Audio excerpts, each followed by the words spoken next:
about the whole idea of the Spectre Warlock and how strong it is and the simplicity of the lineup, but I actually kind of like what Live to Win have to pressure this. The reason why it fell off is simply because it doesn't really have this early kind of existence in the game. Like, how do you really defend your tower? How do you enter that first big critical fight? And that's where Live to Win, they have this Fury and last pick once again. They have the Snapfire, the early damage. They're going to be able to collapse the map once again. And the question is, can Live to Win, are they the ones now kind of like following Alliance's suit in game 2? Can they actually take that early lead and end the game before the Spectre comes online? It's literally what this game's about now. It's also going to be interesting in terms of pairs. We've seen Alliance go for these aggro tri-lanes and compete against Live to Win with their lanes. Now we're most likely going to be seeing the first actual duo lanes of this entire series. Most likely. Will not say it yet because there's still a chance, but you wouldn't love to leave or like to leave your Faceless Void alone, so he would have to be a part of that tri-lane. By the looks of it, he's sitting in top and he's going to have the Nature's Prophet as a friend himself. And also one thing inside of that was the Elder Titan. I remember Lacoste. He was really disappointed at the start of these playoffs when he saw that ET was not picked as a core. Now he finally gets to that, and he wasn't so excited about it. I was like, has he given up hope on ET? Maybe it's because it's like the Division 2 games. They're not as confident playing the ET offlane compared to Div 1, so he just didn't have faith in the division, maybe. But might be. Waiting to hear what he thinks about it after this game. And of course, Afterlife on ET. Not a lot of players do play that offlane Elder Titan, so let's see if it pays off. IO ET as a lane. I have to say this is maybe a bit out of the blue for me, not the traditional offlane. Hold up. Immersion's never lost on IO. That's an important one. Will he be undefeated? Look at that, 100%. Stats don't lie, guys. We heard that before. Already win. Let's go to game 4. Pretty crazy. And look, yeah, Nature's Prophet, 88% in 8 games. So JJ with our stats provided by SAP. So that is some really convincing statistics for Live to Win. Playing for a potential victory here, because this is a best of 5 with a 1-1 score. The next one is not the deciding one, but you would feel a whole lot more comfortable taking a victory from this game 3. Yeah, for sure. But if we look at bot lane, though, I'd love the fact that Alliance, they swapped up their supports. You have to put this Lina in bot lane simply because the aggression that ET provides gets a cheeky kill too. You need to be able to stop him from getting the right clicks off. The LSA, you can prevent the aggression of the ET. If this Warlock was down here, he's a heal bot. He watches Spectre get punched and he can't do anything. So I like the fact they swapped up their supports. There's a lot of prediction play when it comes to the Lina and lane, because we talked about LSA. You need to get those connections out, and it has that cast point, or cast delay, of 0.5 seconds. If you allow the ET to come in and you're kind of juking around with the LSA, you might get hit in between. You might even miss the stun. But the more times you land the stun, actually, is when this Lina really, really kicks off in lane. Yeah, it's hit stun. Don't let Nika Baby take too much damage. Live life. Stop immersion. Oh, immersion being so annoying, actually. Oh, just blocking the pull camp in bot lane as well. Yep. Look, there's no pull. Like, the Lina can't do anything. She's now having to deward the pull camp. She's got no camps for another minute, and this just allows the ET to play strong.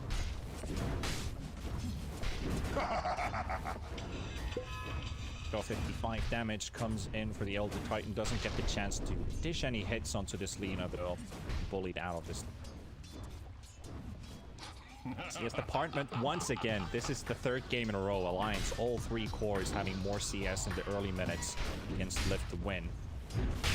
This is important, especially for their lineup. They need to make sure that they get to level 6 and pretty much all heroes as quick as possible to offset that early aggression from Live to Win. When they start collapsing on towers with Snap with the damage plus the Fury for the tower damage, and suddenly, you know, if Alliance are under-leveled on their supports, then it's going to be a very big issue. And that's why you see Alliance, they're always just playing dual lanes, they're sharing the XP, and they're not doing anything too sacrificial.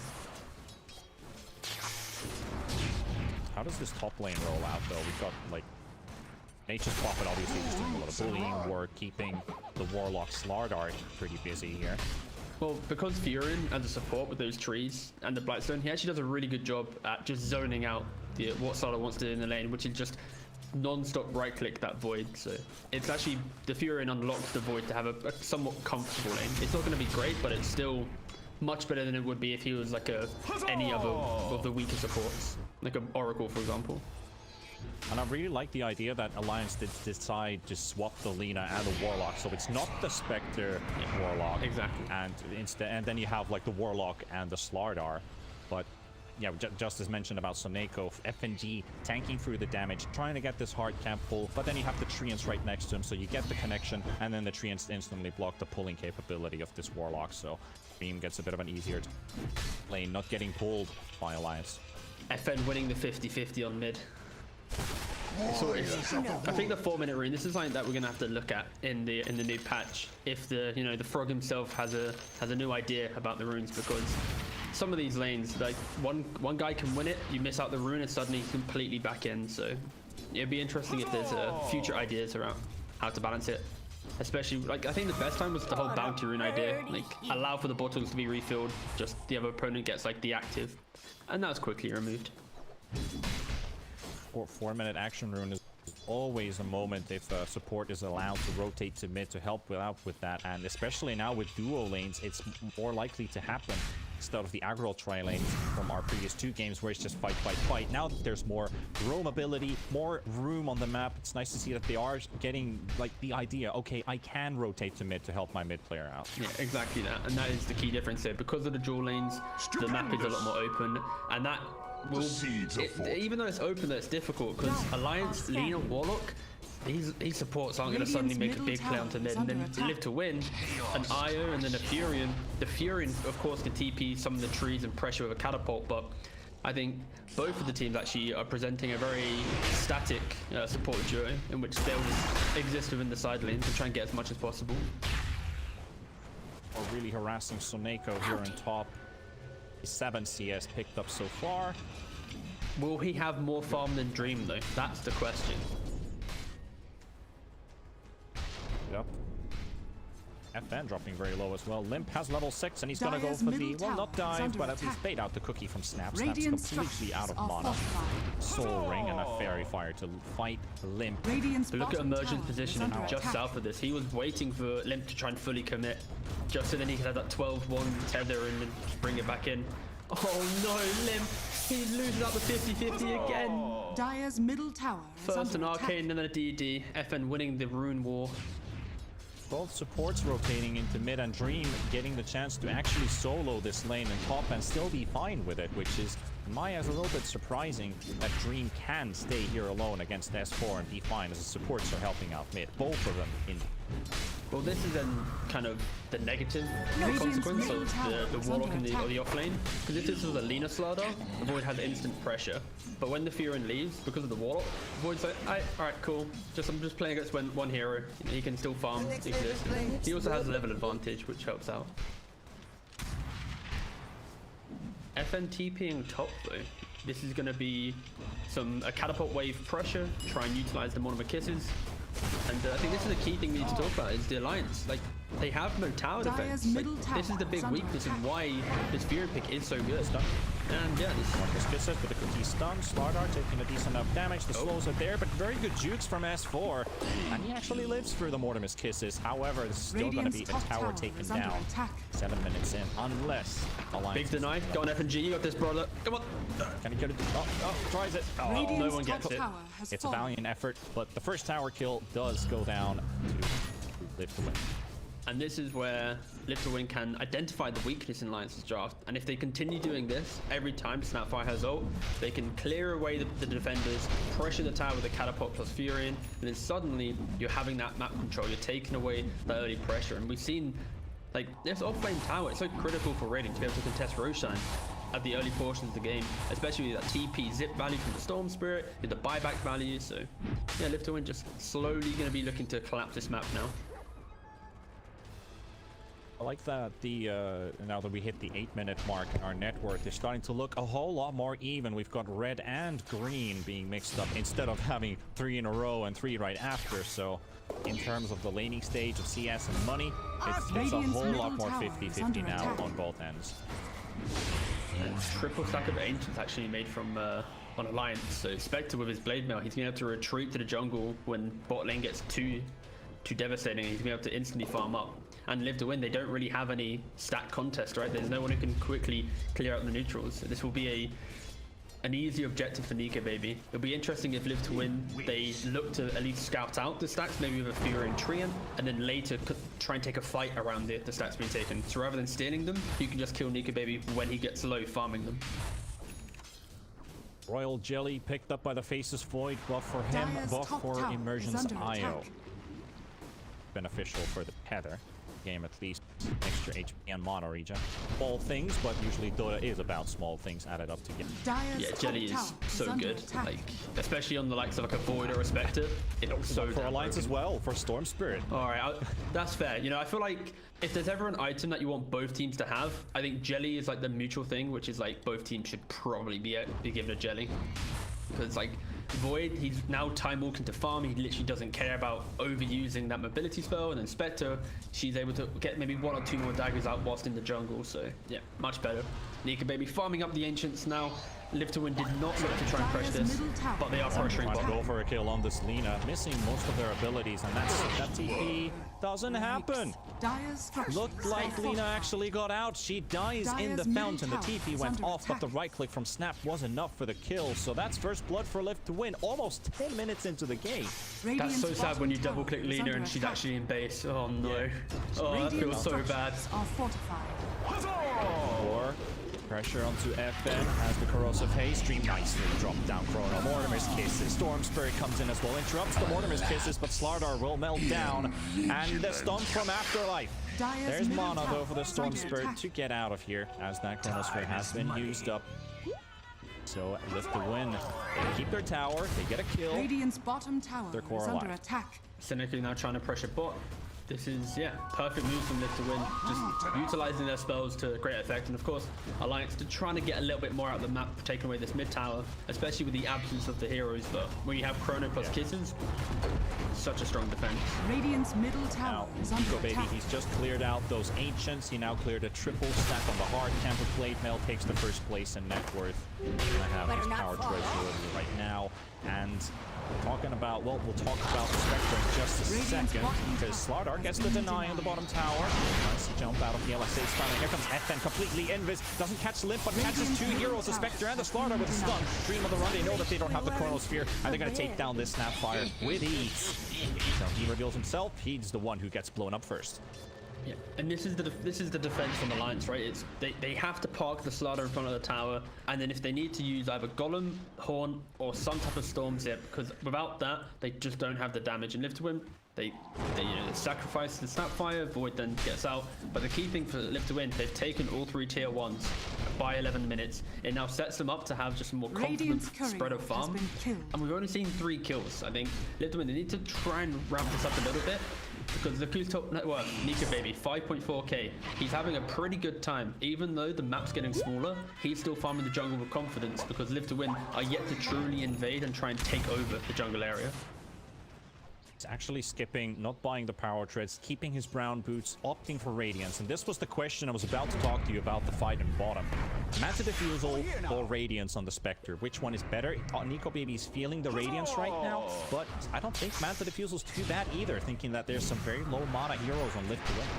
It's kind of the same philosophy as the second game, right? It's the idea that if he can buy the Radiance, then it is just very good, right? Like, the damage from Live to Win, it's all right clicks. You know, the Solar Crest built from the Furion, the Void he built around his, you know, the Bash. So getting that Radiance will just allow him to be very devastating. And Snapfire, these heroes, they're not tanky, right? Like, if Horn comes into play, like, they're all going to get pretty low from an early Radiant Spectre Horn. The thing is, Live to Win, they had to use their Chrono, their Mortimer Kisses, defensively mid. This will be the first time that they get to go aggressive with these spells. Yeah, they do. Look at that Chrono already, and they're going to go for it. There we go. The jump in with the Chrono, and there comes Afterlife, the Mortimer. The NP ulti into the face, and we've seen how much damage that can do. And the full-on tips onto Limp, all 5 of them into the face. That's a the rampage. That's pretty much. It counts. That's a rampage. Score it up. All 5 delivered. Chrono used, and Haunt will be coming off cooldown in 50 seconds for Nico Baby. So now with Chrono down, Alliance, I feel like they could maybe make a move with Chrono down, like they did last time. But they know Chrono was down like they thought. But they don't need to, right? Because think about the reason why Storm wasn't chipper about that play. Oh, they're looking though. Go for it. Why not? They are. Slardar Blink. They have the Golem. Oh, yeah, sure. If they have Slardar Blink, actually, that changes everything. you know what? Go have a Scuffle Alliance. And that's why Alliance why I don't feel care, like- right? They don't care Yeah. because they used all these spells to kill a Storm. He resets, Spectre's still farming. That's why they're so happy with that play. Relocate save. Connections, but the relocate save comes in from Dire's immersion. middle Afterlife will tower be is under regenerated back to Dire's full, middle but Alliance will tower take has advantage fallen. of this. Take the tower, waiting for the relocate to come back in. And what's the response? Afterlife doesn't have Earth Splitter leveled up at all. He TP's on the tower. Immersion tethers to the ET. Instead of bringing the Elder Titan with him. Smart play there not to leave anybody behind. Yeah. And that's where I think Live to Win with the Radiant's rampage of bottom tips. I tower think is they'll in under review attack. be like, wow, we actually that wasn't good because this game is all about shut down Spectre, keep the map make the map feel small. And if you've looked at Nika Baby for the last like 4 or 5 minutes, he's farmed Dire's a triple top stack of tower Ancients, is a under double stack of attack. Ancients, farmed top lane. He had 0 contest against him. And all Alliance need to do with their heroes is just tank up the big spells, force Live to Win to not want to pressure further Again. into the map. And it's great. Another smoke, yeah. Alliance now dictating the ADD game. room on Storm Spirit. This is a chance. Now they have the damage to fight. Nature's Prophet dropping low. Haunt comes in from Nico Baby. Just a tiny bit too late for this one, but they find the IO as well. And can they take down Immersion? He will go for the tether and take him to safety with FN. So they only lose the Nature's Prophet, but this comes at the cost of the Haunt. And They're pinging out the void. All right. yeah, they are. All right, no, they're good. They're good. They don't see him. We haven't even seen a golem yet. It's 15 minutes FNG. Just use it. I want to see the boom. You know, I want to see some fight. In respect, though, Drop the he bits. hasn't needed to use it. In fairness, but when he does, though, I think Live to Win will be very surprised about FNG being in the game. What? There's a golem? Looking at other items as well. It's for the Lina soon. Slardar opting for BKB after the Blink Dagger's been built. Have Ags on Snapfire is ready. 10 gold away from the Blade of Alacrity. That's going to be the last missing piece. So we're going to see some gobble up action. And this is the question. And I think we talked about a little bit about gobbling up which hero onto Alliance. Oh, you throw the ET in. Just why not? Get that aura on top of them. Get the sleep, the ult. Oh, that's going to be some tasty spell usage. And if to win, they're going to have to use this Axe to great effect. They need to start chaining some kills together. Because the way this game's going, Alliance they've had no map pressure realistically. Every big spell from Live to Win right now has been so far away from an objective that they've not been able to capitalize on it. And for Alliance, when they get Radiance, they're going to look for a big team fight, utilize the Slardar, go Roshan, get Aegis, and suddenly they're going to be in the driving seat. So Live to Win, they need to use this big item reveal within the next minute or two, and they have to kill Spectre. FN, Afterlife, we're hoping for someone to push top as they were ready to re-engage onto someone as the rest of Live to Win pushing bottom. So Mako goes around. He has a medallion picked up, very close to a Glimmer Cape. Basis Void, Manta into Scotty. So stats, stats, stats. Yep. And when he realizes that Spectre has Radiance, he'll be like, ah, I kind of need a BKB now so that I can get through that evasion that the burn does give. That 200 gold away. Yep, 200 gold away. Like, I wouldn't be surprised if Alliance, they start aggressively moving and then we see Nika Baby maybe TP back to base, get the Radiance, or just quickly speed boost his Kura out to get it to him much quicker. Dire's top tower Slowly feel is the under tension attack. building up. Only 5 kills in the last 17 minutes as we're waiting. Radiant We're are dying scanning. to see some action between Alliance. Use and the Live to Win in golem, game use number the 3. golem, please. Use the golem. The social pressure slowly creeping up to FNG. Come on, FNG. Now we have Radiance is ready. TP's coming in. Top lip goes for the dive onto Afterlife. Half HP stunned by S4 and Alliance are backing away. Double up comes in. Soneko comes in as well. The golem is there. But what can they do with it? They lose S4. Here comes Nico Baby turning around the Chronosphere on 2. Beautifully, Mortimer's Kiss is on 2 as well. Absolute down. FNG down. The supports are dead. And now the Fatal Bombs doing a lot of damage onto Dream, but he's still staying alive. And Liv will get stumped up. Triple kill. Team wipe almost. Nico Baby the last man living here with FNG's golem. Dream cannot close in the seal for Alliance with this first big team fight. It's been 18 minutes. We finally get the action we were waiting for between these two. Ends up Alliance losing 4. I won't lie, mate. Incredibly underwhelming golem. Just, It was like, it's there and oh. No, but that's where the strength of Lift to Win. just wanted to see it. We did, exactly. And we finally got to see the big spell usage of Lift to Win, but also in a big team fight environment. You know, they hit the Chrono, you have the Gobble Up killing the Slardar, the Monomer Kisses killing the supports, and then suddenly, Alliance, they've already used everything. The Haunt comes in, big Radiance reveal, but where's that extra connection, right? Like, you realistically, for Alliance, it needs to be Slardar Crush, Bonds, Haunt, Kill. But the way it was disconnected from Alliance, because you had that Snapfire aspect, it really picked apart Alliance. And yeah, only one death from Lift to Win, ET going down at the start of the fight. Setting up for immersion here. S4 finding him. Here comes the Storm Spirit. The mechanism heal, not going to be enough to save immersion. I love that idea that they were next to Dream, but I had the idea that IO is probably nearby and just jump the IO instead. The Slardar was on the high ground. He basically had all the information required. Yeah. It's just the easy kill, right? Get the IO, get out. Except the fact that you don't have Haunt, and that's where Alliance, with their heroes that they have, when they don't have Haunt available, they're looking towards Slardar, looking towards Storm, finding a pickoff to offset Live to win, wanting to group up again and make a big team play. And yeah, just finding these kills just gives you a bit more breathing room, especially after you just took a really poor team fight in the top lane. Alliance are going to wait, reset, and they have to make sure that if they go for another aggressive play, they need to have that connection. They need to initiate the fight. Because these two lineups, whoever starts to fight cleanly should just walk it, right? Like, you have Warlock Spectre, and then you have Void and Snapfire. Like, these two heroes on both teams are just fight winners. Elder Titan going for an Aghanims. This is gonna be beautiful. That's your spare BKB. Spell immunity for every hero you hit with the Spirit once it returns. Up to 10 seconds maximum. And then if you have a BKB, you can put another 10 seconds on top of that. Downtime, only, you have okay, with at the level 3 Astral Spirit, once it arrives, you have a 9-second downtime. Pretty cool item, mate, isn't it? So, I mean, that might just be a big factor. You talked about the Gobble Up, throwing in the ET, instant spell immunity after the, or before the Echo Stomp goes through. To get that wombo combo connection. But Alliance are coming in with a smoke. Everybody else except the Spectre. Haunt is ready though. Alliance willing to take this fight. DD Rune about to run out on Slardar. And a beautiful jump straight on top of Afterlife. The Haunt comes out instantly and they're going to blow him up, and they will. Afterlife is dead. Immersion doesn't get the chance to get the relocate off, and he's being chased up. The Chrono comes out from Dream, however. FN with the instant Mortimer's Kisses landing on the Spectre and the Slardar dropping low, but the Blade comes out as well. And Dream's very low on HP, but he manages to get the jump to safety. The Laguna Blade doesn't only do, well, it doesn't really do any damage, to be honest. And S4 is slowly burning to death with the Gobble Up, but he has 10 HP, gets a bottle charge from Limp to save his life. And that was a demonstration of Alliance having a much better approach to the fight. They see the Void in mid lane, they don't instantly go on him, they wait to see who's next, they jump the ET, and then the big Chrono comes in. It could have easily been Live to Win winning that fight, but FNG, he has vision on the Snapfire, the range on Golem gives him instantly break that, and it allows Alliance kind of that insurance policy of, oh wait, probably shouldn't have gone any further, let's reset.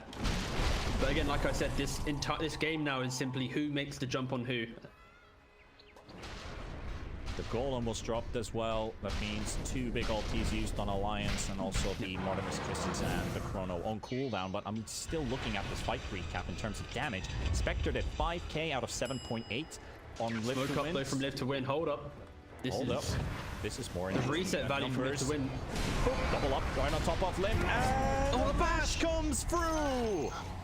On a tip, strong tip from FN, absolutely delightful. Yep, I rate that a good 9.5 out of 10. That was a sturdy tip. Instantly into Roshan, using the medallion on the Nature's Prophet, just forcing it out. There isn't a Horn, there isn't a Golem. There isn't a moment where you start thinking beautiful RNG, but that bash in the middle of Storm Spirit's cast animation for Ball Lightning coming through, getting the kill. Dream must be feeling really relieved seeing that come through. Like, the idea of this is, when you get this big pickoff, you now see how they forced Alliance to stand outside Roshan. They were scared of that instant, you know, still. And then Live to Win, after Alliance come back to Roshan, they walk away. They start farming up the map. So they're basically wasting Alliance's time. If Storm's dead, Spectre isn't farming because he has to be positioned at Roshan. Yeah, I like the idea of what Live to Win's bringing. But once again, like, these cooldowns of the big ultimates, they're so in sync, right? Like, every time they use Haunt, a Chrono's been used. And guess what? Spectre, 160 cooldown right now. Guess what? Chrono, hold up, 160. Like, both of these teams will have perfectly in sync teamfight spells if it's like a big bloodbath. Yep, waiting for the Octarine cores and the spell prisms potentially later Just to on. offset the cooldown. Yeah, just to have a tiny advantage of like maybe 10 Min-max, seconds before the opponent. that could be the something. I hope you're not rarely suggesting. do you see those? I hope you're not suggesting a spectre to buy Octarine or avoid to buy Octarine. Yeah, you didn't hear me say that. Thank you, thank you. Bottom tower Nope. is And if under attack. FNG is farmed enough for an Octarine, then my god, this guy is an absolute unit. But Spell Prism, I can to see respect that. Spell prism is an easier pickup. If that drops, that's also down to RNG. It just shows that these big team fights, when they want to truly battle at it to try and get that advantage, it is going to be an absolute, treat, because we don't often see overwhelming amount of spells. And mainly, I'm just referencing Golem here. I just love a good Golem. Now, one thing I'm looking at here is Nature's Prophet about to finish off the Solar Crest, but for Alliance, of course, they have a lot of physical damage, but they also have a lot of magical to throw in as well. Can that Solar Crest really do enough for the NP here in this game? Oh, he's got the Glimmer Cape as well, so he's kind of doing like True, it actually, yeah. a bit of both, right? Like he's going to be able to just completely pump up that one mixture. core that's getting jumped on. And the main thing for the Solar Crest is he needs to give that Void like a +1 item, especially when against the Spectre. And it's Roshan. That's the end of it, right? You just want to be able to take Roshan. If you get a pick off, you need your mini Slardar on your team, and that's what Solar Crest does. If you don't have Slardar by a Solar Crest, guess what? Roshan will fall. Not as quick, but still quick enough. Manta Style is now ready. Faces Void has almost got a starting 400 gold short from it. That's good. He is going to rip through the tankiness of these heroes. And I think now he just needs to complete his build with either a BKB or an MKB. So BKB to take away the Radiance Burn, or MKB just to try and right click through it. And there you go, going for the MKB. He is going to be ripping these Alliance cores to shreds if he actually connects on that Chrono. Alright, so they're so patient, they're so scared. Like, it's 25 minutes into the game, we've got 13 kills because these teams, they're so locked into their spells. What does it feel like? What does it feels like when we were doing the previous stages of the playoffs, when we were still in best of threes, map 3 was always the most cautious and patient one from both teams. Yes. This feels like both teams feel like this is the last game of the series, but it's a BO5. So they're just respecting what they have, right? They're respecting what their opponent has, and they're aware of one lost team fight is Roshan. 25-minute mark is so critical. Double up. Connection Chrono. Ooh, the Yules comes out from Hanskin. Defensive onto the Void, but the Chrono and the Mortimer's Kisses will be enough. S4. There is a Limp coming in with buyback. Nico Baby's been hitting the back line meanwhile. Elder Titan dropping low on HP. Cookie save onto the Slardar. Tries to go for the stomp. Does get the Slardar held in place. Meanwhile, Snapfire being taken down by Nico Baby and Limp hitting the back lines. And this is an interesting one. Buyback also from Immersion. The stun from S4 keeping Dream busy. Spectre coming back in onto Suneko. He needs his buddy Golem beautifully connecting onto the Faceless Void, but he instantly spots FNG, and here comes Immersion. Needs to be careful because Limp is instantly going to turn his attention to this IO, and I'm going to go down as a triple kill for Nico Baby, and Dream is suddenly all alone. He doesn't have any friends around him right now because Afterlife is feeling a little bit afraid here. What is happening? The stomps are keeping Alliance sleepy, keeping them away for now. Dream still being chased up by Nico Baby. S4, look at that movement speed, 638 onto Dream, and this Faceless Void getting stunned up. You don't have any mats, you don't have anything, you're so silenced up. Can he walk out? The Glimmer Cape save from Suneko with the teleport. Another stomp into the Meteor Hammer, but the damage, do they have it? Suneko falling. Afterlife is also falling, but they take the S4 with them. And what the heck? This Elder Titan just smacked Limp down to the graveyard. Suneko gets the save with the Glimmer, gets himself out from Nico Baby's hands. And that was really back-to-back fighting, both going for a buyback, a dieback on the Storm, a dieback on the IO. Like the amount of the pressure in this game, right? Both teams identify that if they win this fight, they get the Aegis, they'll be able to build such a big lead that they can get over the hump that is the cooldowns. And then Alliance, so Live to win, they start that fight, they have the perfect jump onto the Storm Spirit, but then it's that slight delay in the fight, right? That instant Yules from the Nina, offsetting the Void from instantly blowing up Storm. He eventually dies, but the extra value of seconds, it means he can't instantly turn around to the other person who was caught in the Chrono. And then you have that buyback value, the Horn. They instantly jump onto the Snapfire, completely removes him from the game. And at this point, it's Alliance who are in the driving seat for that fight. But fast forward, ET then punches him with the Stapler, and the fight kind of comes back towards Live to Win's favor. So these fights are so goddamn close. And the question is, do either team have confidence to even look at Roshan when they don't have their big spells up? I mean, if we have some kind of statistic or counter for how many times ET interrupted Alliance's team fight, that number's got to be pretty big. He saved the Void twice at least. Once in the river, once on the top side high ground of the dire side of the map, but now Alliance looking for another hunt here. Smoked up, but the smoke pops, and there is vision from the dire team. LCW getting the jump on S4. The Hawk comes out as well. Faces Void being controlled. Silence is coming out, but he's being regenerated. Immersion is keeping him alive. He's not taking any damage right now. S4 on the run with the BKB, and Afterlife will chase up this Slardar. 1 second away from blinking away. Won't get the chance for it. Meanwhile, Nico Baby hitting the backline onto the Snapfire. Has his blade now, but the Chrono comes out as well. And Dreamer, they have to stun. The LSA doesn't quite connect onto the Faces Void. The Spectre still tanking hits, but here comes the Earth Splitter. And it's going to be enough, and they're going to take down Nico Baby Spectre. And that is Spectre's first death of this entire game. 6-1 and it is the most important death for Live to win. The fact that they are able to punish the overextension from Alliance. That Horn, he had it available, but it felt wasted. He was reaching, he was trying to get the Snapfire, and then Live to win. The Stapler comes into play from Elden Titan once again, removing him from the game. And then the Chrono, Spectre, he's so far away from his team. This is what I was talking about, right? The pressure in this game is all about this Roshan. And just, oh, look at that, the efficiency. FN gobbles up Dream. Go on, buddy. Go farm. Go push the lane now. How many times have you seen Live to Win pick up an Aegis series? Is this the first? Maybe. Radiant structures I think it are is. fortified. Maybe it's not. Radiant's top tower I really is should know under the attack. answer. Below, yeah, I think one at most. Yeah. They take hands the bottom, they found Huntsman. So they're still taunting the boy. Sprout. Oh, Huntsman, LSA nice then. stun though. Good read onto Dream. Oh, that's nice. Wait, hey, high five anybody? High five anybody? Immersion is going to go back with that relocate. Oh, he's dead there. Dream gets on Hanskin, another LSA stun, breaks the trees. His own illusions are blocking him. They're still blocking him. Immersion finally goes down. Hanskin, they're not getting this kill. Okay, Hanskin says bye-bye. Didn't even high five him. Yeah. Meanwhile, Immersion does die by himself. Immersion's probably watching that and going, how have you not killed him yet? Oh, I'm dead. Oh. Yeah. Yeah, a bit of Manta illusion blocking there from Dream, unable to get past them. No face boots, no phasing yourself out. At least it wasn't Dream dying in the top lane. No, at least it was the IO. I'm not gonna have flashbacks to Nika Baby. Yep.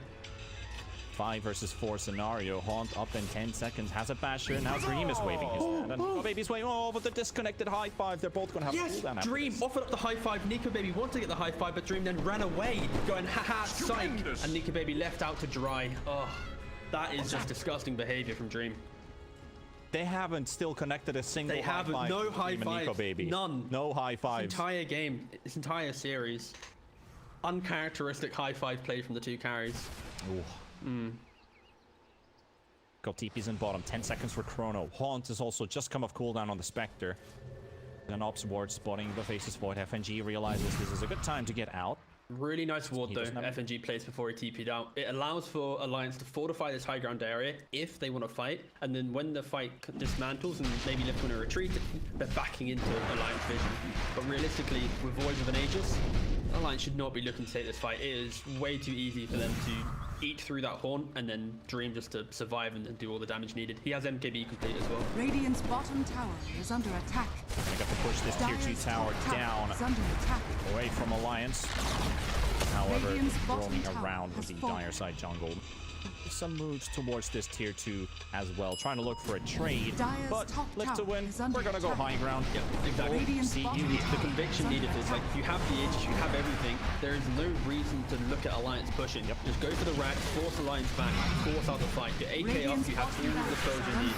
Yep, Hawk comes out, the jump from Limp as well, and very good damage dealt onto the Nature's Prophet. He gets the stun as well, but the stomp is interrupting into the Chrono, and the chance to take down the Slardar. More than his kisses, FN with BKB, you cannot interrupt this guy anymore. Lina goes down with the buyback coming in from Nika. The Slardar as well. Nico Baby is also falling down too, and he's got no buyback for 80 seconds. Dream still keeps on smashing and hacking, and he has an Aegis on him as well. Alliance forced away. Triple kill. Afterlife gets the kill with the stomp onto FNG. He buys back as well. 4v4. Can he get the jump? Limp gets one. He finds FN. He's getting busted up, but again, he's just continuing controlled all the way to the start to finish, and that Storm Spirit just came in to die, and both Radiant's big bottom cores from Alliance are dead. Radiant's Bottom bottom rack's barracks gone. has fallen. Lift to Get win off my 6. See ya, we're lawn. out. Get Oh. off my lawn. Indeed.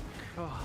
Alliance are so lucky here that they have their 2-2s available right now. If there was any essence of like more base available, Live to Win would have ripped through it. And I think just the simplicity of Live to Win's fight now, and it's simply this Aegis. If Alliance had this Aegis, the whole game probably flips, where you have the Spectre now tanking all the spells, manning up in front. But because Live to Win were able to get that, they have this Radiant's massive middle advantage tower in is the under team fight attack. v team fight lineup that they're presenting. And Dream, the Solar Crest, the Vlads, you Glimmer Cape on Sineko, Dream is just an absolute unit. Radiant's Io as middle well, tower like there is has no fallen. way you can stop this man. Yes. Radiant's middle tower is under He is attack. such a unit right now. Unstoppable force, pretty much. Aegis still up for 33 seconds.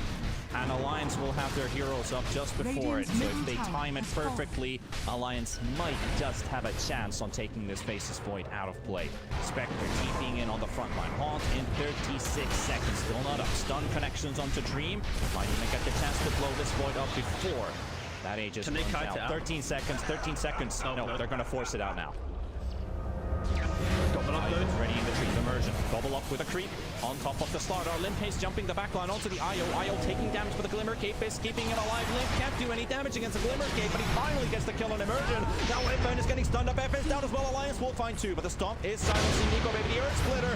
And Nico Baby goes down. He's gone for 90 seconds. And Dream, the rest of Lift to Win, hunting down the Alliance heroes. S4 on the high ground, getting a stun onto Dream.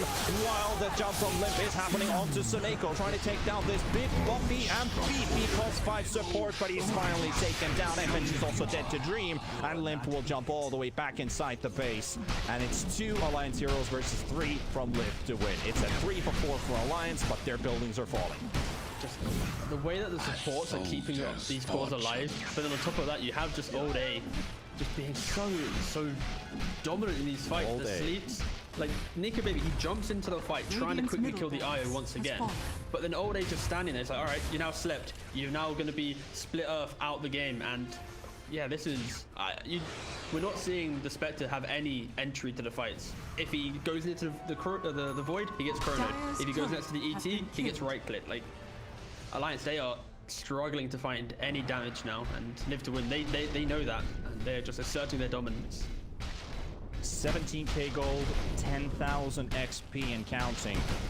Live to Win, feeling like they might just close in game 3, but Alliance, they're still holding on. They're holding on to a thread. But what is the win condition for Alliance now, T-Gov? What do they need to do correct? What is the thing they need to win? I remember a Lyrical and Trent cast, and the answer was a miracle, and it worked. So I don't think I have the same effect.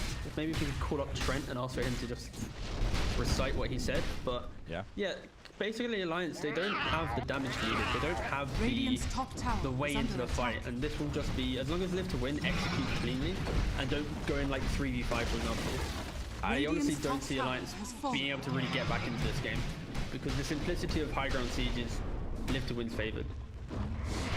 Mega creeps are waiting for Lift to Win. Last lane of Rex. Limp jumping the back line, looking for the kill on Afterlife. S4, beautiful 3-man stun comes out the chrono. However, from Dream, he's getting used up in the air and controlled, and they will take down S4. Immersion is also dead. Nico Baby dropping very low on HP. So they goes down. The Spectre's dead. He needs to buy back. He does have it available. Limp is on the run. Alliance resetting themselves for the defense. Radiant's They have top taken tower down is the under NP and the attack. Io has a buyback and a relocate available, so he can come back. And now Spectre comes back. Limp with the jump onto Afterlife. Tries to take down the old turn. The LSA stun comes out as well. And beautiful damage does come through onto the ET. Limp still chasing up, and they will take down the Elder Titan with this buyback. And can they get more? Can they get Immersion, who just relocated? He fought back and he's dying. That's a dieback. Snapfire does manage to TP away. The Electric Vortex doesn't. Well, it's on cooldown already, so Limp cannot get one more. But they hold their base, nevertheless. No And buildings this is, lost. you asked me the question, how does Alliance, get back into the game? Maybe if you reword it, how can Alliance prolong the game? The answer would have just been use their core buyback. And they gave themselves another, 3-4 minutes into this game. Roshan is respawning, so potentially actually, this could bide really well for Alliance. A very quick Roshan spawn. If they scout this out, then it is something. Storm is the only hero with a buyback on Alliance. For Left to Win, it's the Faces Void. They both can afford it. They both have it available. Now, what does Live to Win do? Dream, DD, Invis, double action runes into the Roach Pit. They see him, and that Yules. Both of your action runes are instantly dispelled with the Yules. Lynx comes to jump in as well, and they will almost take down Dream. He gets the jump off just in time. He still has that Satanic available, but he doesn't have the chance to throw any hits. But the Fatal Bonds are doing a decent amount of damage, but it's not going to be enough to kill off the Faces Void. But it's going to be enough to take down some Neko and Alliance. Can they still do it? Their hopes are alive. They can still keep this together. All right. So when you ask me the question, I'll also add a new answer. They need to use their buybacks, win a big team fight, then somehow get Aegis and retreat back to their base. Gobble up misses by Dream. Spectre just finishes a Vanguard. We're one step closer to finishing off an Abyssal Blade, and Nico Baby with his buyback on cooldown, he might just go for the straight up rush by the recipe. Oh, 100%. Yeah. Depends. Alliance are itemizing. They're literally looking for this next fight. They need to try and break the economy of Live to Win. Live to Win, naturally, at this position, they have two options. They either A, go for top, get the Megas, retreat. Or B, they just wait out the Aegis, let Alliance farm whatever they can on the map, and then they'll take one big team fight and just try and play off the fact that their buybacks are going to have a shorter cooldown. The issue here, though, is just the ability for Alliance to have the confidence to instantly go for Roshan, and also the game literally giving Alliance the perfect Roshan. If it was any later, ET would have respawned, that delay factor would have come into play, but such a short Roshan has actually given Alliance like a lifeline. Double smokes. Alliance are smoked up and hunting. Live to Win are stacking up and preparing for a smoke. Nature's Prophet spawns as he most likely joins his team. Oh, we got a 10-second BKB on Void though. This is a big game changer, honestly. That's like a game changer, yeah. No more Yulesing in the chrono. Yeah, unkillable now. Killable. 4,000 HP. 4,000 HP on a Faces Void. Big chunky Does lad. a lot of damage. Yeah. He's getting buffed by his teammates. He's Radiant getting even more buffs from Io, and then add 4k HP on. So much to look at here. What can Alliance do? What can they do? They're about to get caught. S4 smoke has been popped. Dream is in front. He is not afraid. He is not afraid of Live to Win's heroes. Limp has been spotted too. Ardar gets the jump away to safety and still holding the suspense. Double up though. Catching Limp? Nope.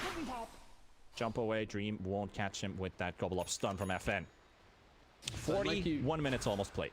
Yeah, and like you mentioned earlier, Live to Win, they have to be really careful with how they play out this next fight. If they kill the Storm, he bites back, suddenly it's great. They jump the Spectre, he has Aegis, they blow all their big spells, they might be able to lose the fight. Bottom. Yeah. They're TPing bottom. They're going for Nico Baby. They want to get this Aegis out of the way. Are they going to get in time? Out in time? Oh, he's getting closed up. The relocates are coming in. NPs here as well. They will not catch Nico Baby in time. That was close call. They wouldn't have ever been able to cancel the TP without the Void being there, but yeah, I think good TP from Nico Baby. And that's where Live to Win, they realize if we take this fight into Aegis, there's a really good chance they can lose. S4 pops. Okay, S4 just popped his BKB thinking that he's going to get initiated on. Yeah, okay. Yeah, and yeah, Live to Win are actually kind of crumbling under this aggression. What? Oh, instant pawn bottom. Where are they going? FN bottom lane. Yeah, they're going on FN and stop. Oh, baby! How much damage did Limp do with that ball lightning on top of Snap? He just went down to 20% HP or even less. 2,000 damage ball lightning. Take that. And this is a product of just having that Aegis. Like the value of Aegis on either of these teams, like to win, they got 2 racks from it. Alliance, they're able to survive through the game. They're able to now leave their side of the map and just try and pick off Live to Win. And I think it might come down to the third Roshan. There might be a third Roshan contest, even though Alliance are 2 racks down. Like they're keeping themselves in it just with these pickoffs, and it's all about biding their time. Smokes are happening. Dire's I bottom would love to tower see what's the has smoke fallen. situation of both teams. Do they have them available? The chrono will be Dire's used and it will bottom find tower Limp with it, is and under Limp is going to attack. go down. No Right. chance to survive. 100 seconds gone. Does have a buyback available on Alliance. No Haunt, but taking the fight, at least willingly popping the BKBs off of Dream. And also on SS4 as well. Emergent does get the heal from the mechanism, and S4 is already falling down to the Earth Splitter, and Soneko finishes the job. The BKB from Dream is about to run out as well. As that 10-second BKB has now been used. Nico Baby TP's back Radiant's home. middle The rest of tower is Alliance are under out attack. as well. Buyback force from the Snapfire, and 2 kills against Alliance. Creeps also doing a bit of damage on the tier 4s, but nothing major. However, the buyback is actually a go call Radiant's for top ending the tower is game, under so attack. Live to Win ain't taking any Radiant's time with that. structures With are fortified. Sapphire coming back in the action, they're hit straight towards the top lane to take themselves some mega creeps. And Nico Baby Radiant's does what he top tower can. has fallen. His Aegis is about to expire in 20 seconds, but he's going to force it here. It's going to be pop, and he is down. 3 seconds. Huntsman the buyback as well. Dream gets the jump onto Huntsman, looking for the LSA stun. Just get it out, but they also managed to take down Afterlife, and Huntsman is also down as well. The buyback coming in from Belina. Nico Baby going down. Nico's down for 2 minutes, and he's gone completely from this fight. And Lip has no more mana left. And Lip to Win. They're cracking the defense. They're cracking Alliance. They were given a false sense of security that you guys might actually be back in the game, and it's instantly ripped away from them, taken away from the hands of Alliance, and Limp to Win, taking the mega creeps here. Limp with one more final jump onto the Faces for doing a decent amount of damage here, but in the end, it doesn't seem to matter as he cannot really stop this push happening. Faces for another jump as Limp has been forced away. Mega creeps are taken, all 3 lanes are down, and Limp to Win looking for the decisive killing blow. Tier 4s are being sieged up. Another jump from Limp gets them to help the jump onto Soneko, but he stays alive. S4's BKB gets the stun on the NP. NP's just going to teleport back home, and he's going to come instantly back with his teleportation, so he's fine with all of this happening. No BKB left on S4. What do Live to Win? What do they do? The patience and the caution is key. If they time the buyback, they know that Spectre's buyback is on cooldown for another 30 seconds, so Radiant's they are just going to be middle tower confident is here under and attack. just look to try and close out the game. Taking one tier 4, Limp with another jump on the back line, trying to get some damage from the instant silence. The Orchid silences up the Storm Spirit, and he's dead. That's it. That's it. There's no more fight left in Alliance to take this. GG is called, and Live to Win are 1 game away from championship points here at the Epic League Division 2. Another great game from Live to Win. Just, I think if they identify the potential weakness of Alliance, which is the exit of laning phase and the natural greediness of their cores, and this view